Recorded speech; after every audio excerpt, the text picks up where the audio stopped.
அனைவருக்கும் வணக்கம். Madras high court exam result பற்றியும் அதே மாதிரி இந்த ஆஃபீஸ் அசிஸ்டன்ட் மசாலஜி பற்றின சில அப்டேட்ஸையும் பார்க்கலாம்.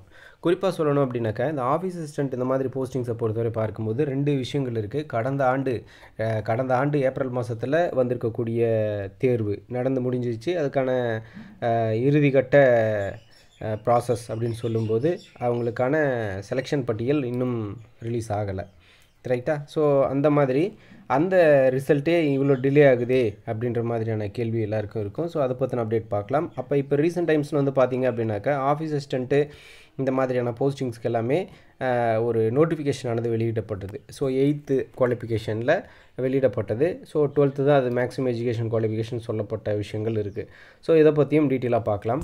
இதில் குறிப்பாக சொல்லணும் அப்படின்னாக்கா, கடந்த முறை வந்திருக்கக்கூடிய இந்த அசிஸ்டன்ட் தேர்வுகளுக்கும் இப்போ வந்திருக்கக்கூடிய அசிஸ்டன்ட் தேர்வுகளுக்கும் நிறைய டிஃப்ரெண்ட் இருக்குது.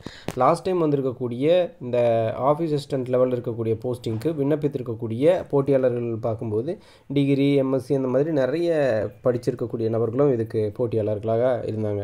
இந்த ஆஃபீஸ் அசிஸ்டன்ட் மசாலஜி இந்த மாதிரி போஸ்டிங்க்கு ரிசல்ட்டை பொறுத்தவரை பார்க்கும்போது அவங்களுக்கான இப்போ வந்து சர்டிஃபிகேட்ஸ் எல்லாம் அப்லோட் பண்ண சொல்லியிருந்தாங்க. அடுத்தது செலெக்ஷன் பட்டியல் வெளியிடுவாங்க. ப்ராக்டிக்கல் மற்றும் இன்டர்வியூ நடக்கும். அதுக்கான ப்ராசஸ் வந்து போயிட்டுருக்கு.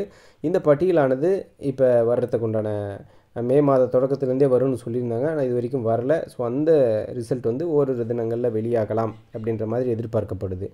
இது பழைய எக்ஸாம்க்கான அப்டேட்ஸு. அடுத்தது இப்போ வந்திருக்கக்கூடிய இந்த சௌப்தார், ஆஃபீஸ் அசிஸ்டண்ட்டு, இந்த மாதிரியான அசிஸ்டன்ட் போஸ்டிங்ஸ் எல்லாமே இருக்குது. இதில் நிறைய வாட்ச்மேன்லேருந்து எல்லா பணியிடங்களும் கொடுத்துருக்காங்க. 8th to இதுக்கு எஜுகேஷன் குவாலிஃபிகேஷன் அப்படின்னு பார்க்கும்போது 8th to 12th வரை கொடுத்துருக்காங்க. ஸோ 12th மேலே கிடையாது. அதுக்கு மேலே டிகிரி படித்தவங்களாம் விண்ணப்பிக்க முடியாது அப்படின்ற விஷயத்தையும் சொல்லியிருக்காங்க. இந்த போஸ்டிங்ஸ்க்கும் இதே ஈக்குவலான போஸ்டிங் இருக்கக்கூடிய கடந்த ஆண்டு நடந்ததுக்கும் நிறைய வித்தியாசங்கள் இருக்குது. கடந்த ஆண்டு நடந்த தேர்வானது எக்ஸாமினேஷன் இருந்திருக்கும், அதுக்கப்புறம் ப்ராக்டிக்கல் இருந்திருக்கும், அதுக்கப்புறம் இன்டர்வியூ. இதில் எக்ஸாமினேஷன் வந்து முடிஞ்சிருச்சு. ப்ராக்டிக்கல் மற்றும் இன்டர்வியூக்காக வெயிட் பண்ணிட்டு இருப்பீங்க. ஸோ அதுக்கான செலெக்ஷன் பட்டியல் ஒரு தினங்களில் வெளியாகும் அப்படின்ற விஷயத்தை பார்த்தாச்சு. ஆனால் இதில் குறிப்பாக சொல்லணும் அப்படின்னா, கடந்த ஆண்டு இப்போ நோட்டிஃபிகேஷன் வந்திருக்குல்ல, நியூ நோட்டிஃபிகேஷன். இந்த அப்டேட்ஸை பொறுத்தவரை பார்க்கும்போது எக்ஸாம் இருக்கும், எக்ஸாம் முடிஞ்சோடனே ப்ராக்டிக்கல் இருக்கும், அவ்வளோதான். இது 2 முறை தான்.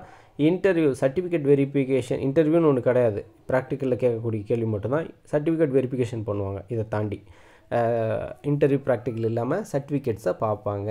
ப்ராக்டிக்கல்னாலே அந்த சர்டிஃபிகேட் வெரிஃபிகேஷன் கூட இருக்கலாம், அதுக்கும் வாய்ப்பு இருக்குது. இல்லை தனியாக சர்டிஃபிகேட் வெரிஃபிகேஷன் வச்சாலும் வைப்பாங்க.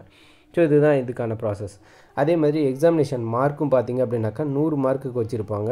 இப்போ வந்து 60 மார்க்குக்கு தான் வைக்க போகிறாங்க. 65ன்னு நினைக்கிறேன். ஸோ அவ்வளோ மார்க்குக்கு தான் வைக்க போகிறாங்க எக்ஸாம்ஸ் தேர்வு. ஸோ இந்த மாதிரி நிறைய சேஞ்சஸை கொண்டு வந்திருக்காங்க.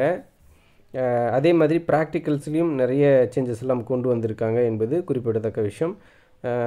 ஓகே, இப்போதைக்கு ஓரளவுக்கு உங்களுக்கு என்ன நடந்துகிட்ருக்கு அப்படின்ற சில அப்டேட்ஸ் வந்து இந்த மெட்ராஸ் ஹைகோர்ட்டு ஜாப் சம்மந்தப்பட்ட டவுட்ஸ்க்கான ஒரு கிளாரிட்டி கிடச்சிருக்கு. நிறைய பேர் இதுதான் கேட்டுட்டு இருந்தீங்க.